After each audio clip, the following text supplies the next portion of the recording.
Sesungguhnya anak ini ditentukan untuk menjatuhkan atau membangkitkan banyak orang di Israel.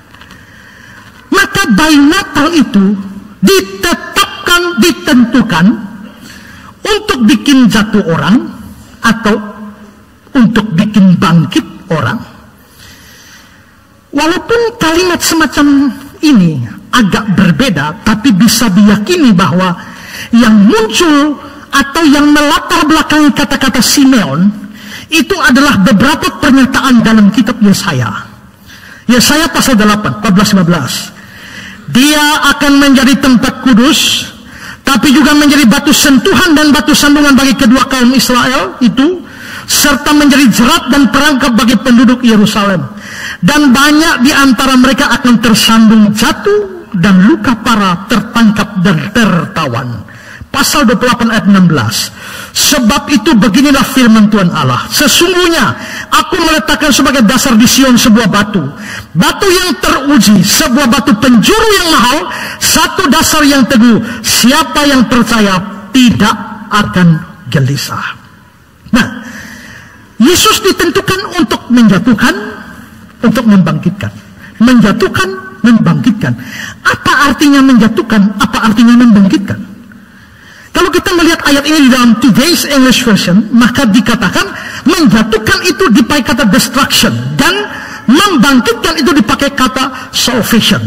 Berarti anak itu ditentukan untuk membinasakan sebagian orang, tapi memberikan keselamatan atau menyelamatkan sebagian orang lain.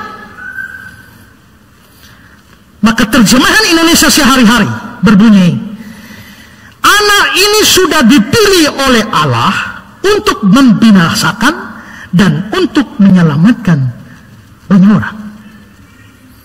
Maka bayi Natal itu datang dua hal: menyelamatkan sebagian orang, membinasakan sebagian orang. Ini nubuatan dari Simeon. Nubuatan ini sesuai dengan ayat Yesaya tadi, tapi juga dikutip oleh dua penulis perjanjian baru yang terkenal, yakni Paulus dan juga Petrus. Mari kita perhatikan kutipan Petrus. 1 Petrus 2, 6-8. Sebab ada tertulis dalam kitab suci mana? Di Yesaya. Jadi Petrus kutip Yesaya. Sebab ada tertulis dalam kitab suci, sesungguhnya aku meletakkan di Sion sebuah batu terpilih, sebuah batu penjuru yang mahal, siapa yang percaya kepadanya tidak akan dipermalukan. Jadi ada satu batu, yang percaya itu diselamatkan. 7. Karena itu bagi kamu yang percaya, dia mahal. Tapi bagi mereka yang tidak percaya, batu yang telah dibuang oleh tukang bangunan telah menjadi batu penjuru, juga telah menjadi batu sentuhan, suatu batu sandungan. Mereka tersandung padanya karena mereka tidak taat kepada firman Allah, dan untuk itu mereka juga telah disediakan. Paulus juga mengutip dalam Roma 9, 32-33. Mengapa tidak? Karena Israel mengajar bukan karena iman, tapi karena perbuatan. Mereka tersandung pada batu sandungan, seperti ada tertulis di mana? Di kitab Yesaya. Aku meletakkan di Sion sebuah batu sentuhan dan sebuah batu sandungan, dan siapa yang percaya padanya tidak akan dipermalukan. Maka di sini saudara, kita melihat kutipan-kutipan ini, sebenarnya ada dua jenis batu. Batu yang pertama adalah batu penjuru. Batu penjuru itu artinya batu utama, maupun juga ada batu sentuhan atau batu sandungan yang bikin orang jatuh. Ada batu penjuru, batu utama bangunan, tapi ada batu sentuhan. Nah, Yesus itu bisa menjadi batu penjuru, tapi Yesus itu juga bisa sekaligus menjadi batu sandungan. Yesus bisa menjadi batu penjuru bagi saya, tapi dia bisa jadi batu sandungan bagi saya yang menjatuhkan saya. Yesus bisa jadi batu sentuhan atau batu sandungan bagi kamu sehingga kamu terjatuh, atau dia bisa menjadi batu penjuru bagi kamu yang membuat kamu kokoh berdiri. Lalu kepada siapakah batu sandungan diberikan dan batu penjuru diberikan?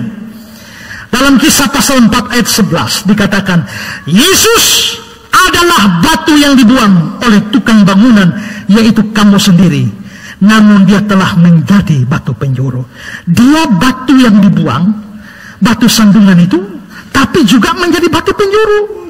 Berarti Yesus itu memang digambarkan dengan dua batu sekaligus. Satu batu untuk membangun, satu batu untuk menjatuhkan. Makanya dibilang anak ini ditentukan untuk menjatuhkan dan membangkitkan banyak orang di Israel. Nah, karena itu apakah Yesus akan jadi batu penjuru bagimu, ataukah dia akan menjadi batu sandungan bagimu? Tergantung bagaimana kamu berespon kepada dia. Kalau kamu percaya kepada dia, dia menjadi batu penjuru bagimu. Tapi kalau kamu tidak percaya dia, maka dia akan menjadi batu sandungan bagi kamu, yang akan membuat kamu jatuh. Kalau kamu percaya kepadanya, dia akan menjadi milikmu yang paling berharga, yang bisa menyelamatkan jiwamu. Tapi jikalau kamu tidak, atau menolak dia, tidak terima dia, maka dia akan membuat engkau tersandung dan binasa. Perhatikan Lukas 20 ayat 15. Barang siapa jatuh ke atas batu itu, dia akan hancur. Barang siapa ditimpa batu itu, dia akan remuk. Jadi maksudnya adalah bahwa kalau orang tidak percaya Yesus, orang menolak Yesus, Yesus menjadi batu sandungan bagi dia, maka dia akan tersandung dan dia akan hancur, dia akan remuk.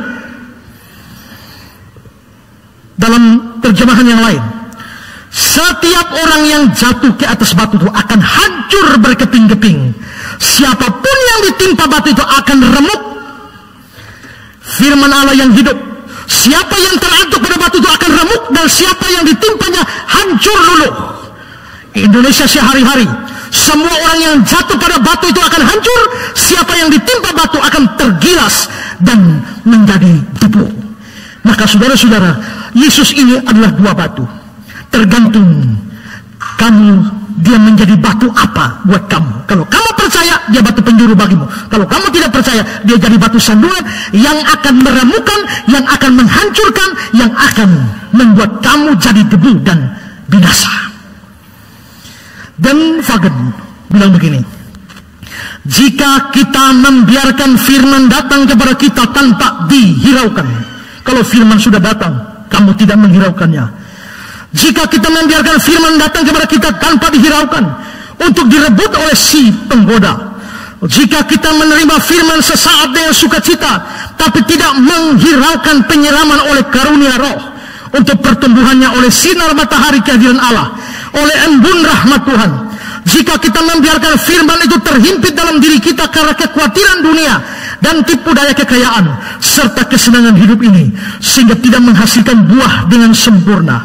Jika kita terus berbuat dosa supaya anugerah berlimpah, anak ini Yesus, anak ini disiapkan bagi kejatuhan banyak orang.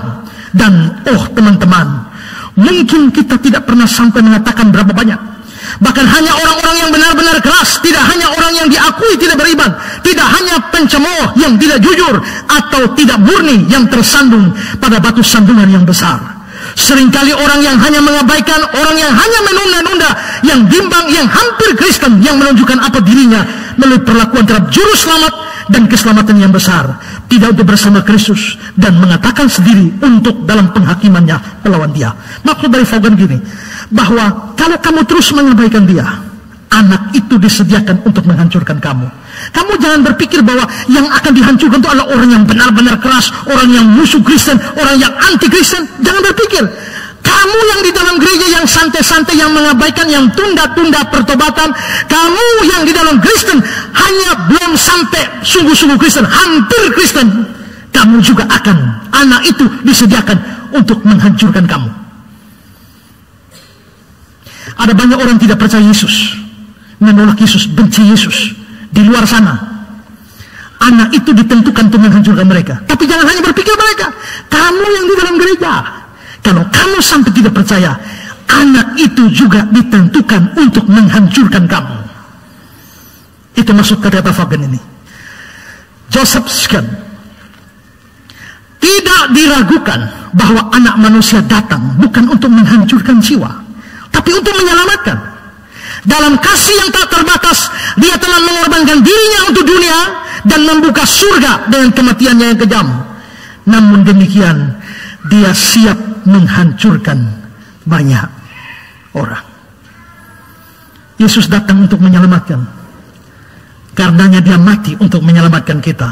Tapi ingat, dia juga siap menghancurkan kamu kalau kamu tidak percaya.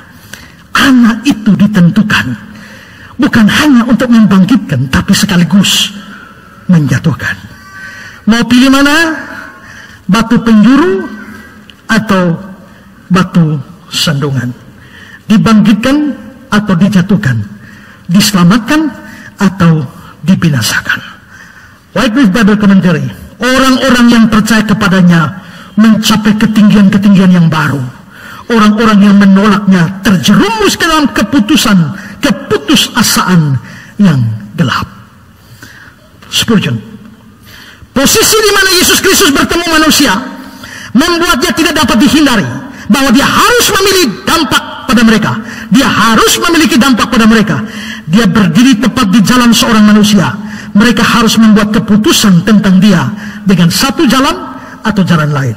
Waktu kamu jalan, Yesus cegah kamu di jalan, dan kamu harus menentukan dua jalan. Ikut dia atau menolak dia. Gak ada pilihan. Ikut dia, dia bangkitkan. Tolak dia, dia jatuhkan, dihancurkan. Kristus berdiri di jalan hidup setiap orang, dan setiap orang harus membuat keputusan terhadap Kristus. Bayi Natal itu datang untuk menyelamatkan, ya, tapi siap juga menghancurkan. Tergantung mana yang kamu pilih.